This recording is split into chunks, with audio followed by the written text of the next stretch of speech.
Bagaimana jika Anda sudah merasa nyaman dengan judul, thumbnail, dan gambar kecilnya, namun faktanya tetap saja tidak dilihat oleh audiens? Mendapatkan banyak penonton dambaan setiap kreator YouTube. Sebaliknya, secara terus-menerus mendapatkan penonton sangat sedikit, membuat kreator YouTube semakin frustrasi. Kebanyakan akan menyarankan kepada perbaikan judul, thumbnail, dan gambar kecilnya. Setelah video diposting, biasanya YouTube akan melakukan pemasaran. Audiens akan pertama kali melihat dari thumbnail, gambar mini, dan judulnya pada beberapa tempat di YouTube.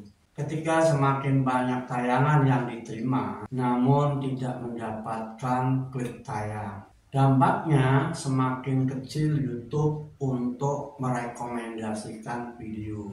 Ini tema menarik yang akan saya bagikan kepada teman-teman. Pastikan untuk menonton sampai selesai. Saran untuk channel YouTube kecil, bisa lakukan dengan cara lain sebagai pengganti yang dilakukan oleh channel-channel besar untuk menjawab pertanyaan ini.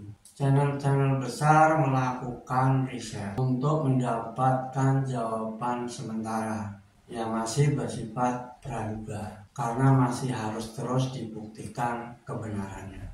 Untuk channel kecil YouTube, bisa dimulai dengan cara mengamati setiap videonya yang telah diupload. Diawali dengan pertanyaan mendasar. Sudahkah membuat video yang benar-benar ingin ditonton oleh orang? Artinya ketika membuat dan mengupload video, tentu telah memiliki rencana untuk siapa atau siapa sasaran penontonnya. Ini tentu bagian tersulit, terutama bagi yang belum siap dengan berbagai alasannya untuk melakukan riset seperti yang dilakukan oleh channel-channel besar. Ada beberapa tips yang bisa dicoba untuk mengurai kesulitan itu. Dan tips ini sangat sederhana.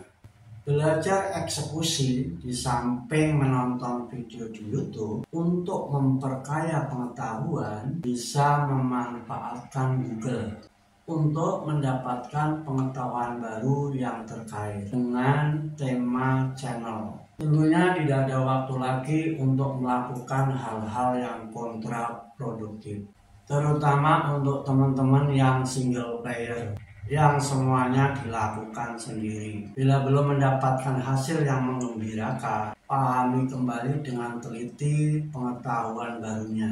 Belajar menganalisa video untuk menemukan faktor penyebab utama agar terhubung dengan solusinya. Seiring dengan semakin sering upload, bukan asal upload, tentu tindakan ini berpotensi meningkatkan kualitas pengembangan strategi. Namun bisa saja ada konsekuensi. Jumlah penonton berkurang drastis, sumber traffic cenderung mengerucut. Pada sisi lain, mendapatkan potensi jumlah subscribers alami terus meningkat. Bila masih belum menunjukkan performa video yang signifikan, istirahatlah upload beberapa hari.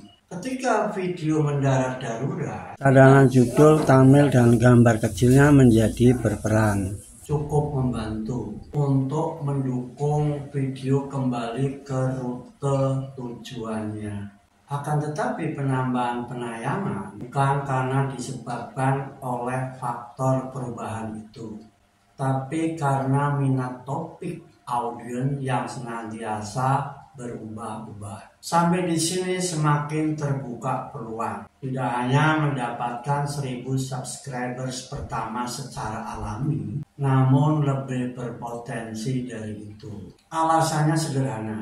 Kreator telah melakukan pendekatan untuk lebih berupaya menjawab kebutuhan penonton ideal. Saran pertimbangan untuk mengembangkan strategi ke depan. Beberapa performa video yang buruk bukan berarti mutlak sebagai penghambat video-video lainnya. Karena audiens hanya mempersonalisasi kepada satu video saja, bukan secara keseluruhan.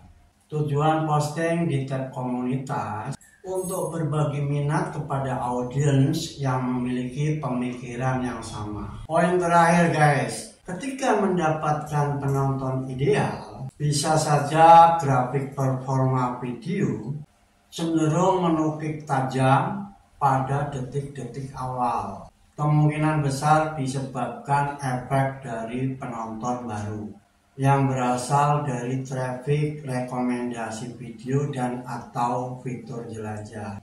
Sikapi hal itu dengan wajar karena proses adaptasi. Bukan menyikapinya dengan cara terlalu dini ambil kesimpulan. Hentikan mengambil kesimpulan terlalu dini, sebab hanya teman-teman sendiri sebagai kreator yang mengetahui persis kondisi channelnya saat ini. Mengingatkan kembali untuk menerapkan 3 poin ini, perubahan membaik terhadap diri sendiri ada pada diri sendiri, bukan bergantung sepenuhnya kepada orang lain. Selamat berkarya, semangat berjuang dengan cara yang baik dan benar. Salam sukses selalu. Bukan bergantung sepenuhnya kepada orang lain.